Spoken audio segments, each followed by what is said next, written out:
بسم اللہ الرحمن الرحیم۔ السلام علیکم ورحمۃ اللہ وبرکاتہ۔ گھر سے اگر آپ نحوست اور غلط فہمیاں دور کرنا چاہتے ہیں، آپ چاہتے ہیں کہ آپ کے گھر میں امن ہو، آپ کے گھر میں لڑائی جھگڑا نہ ہو، آپ کے گھر میں بد نظمی نہ ہو، تو یہ عمل کریں۔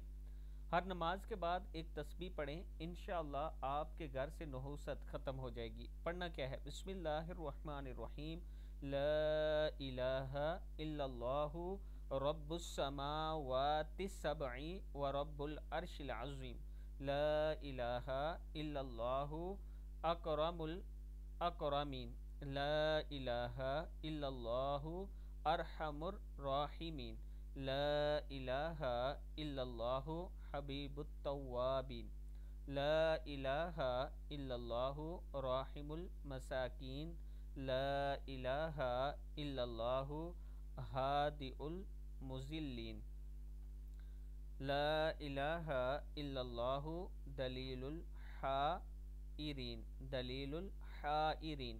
پھر پڑھ لیں، لا الہ الا اللہ رب السماوات السبع ورب العرش العظیم، لا الہ الا اللہ اکرم الاکرمین، لا الہ الا اللہ ارحم الراحمین، لا الہ الا اللہ حبیب التوابین، لا الہ الا اللہ راحم المساکین، لا الہ الا اللہ ہادی المذلین، ہادی المذلین، لا الہ الا اللہ دلیل الحائرین۔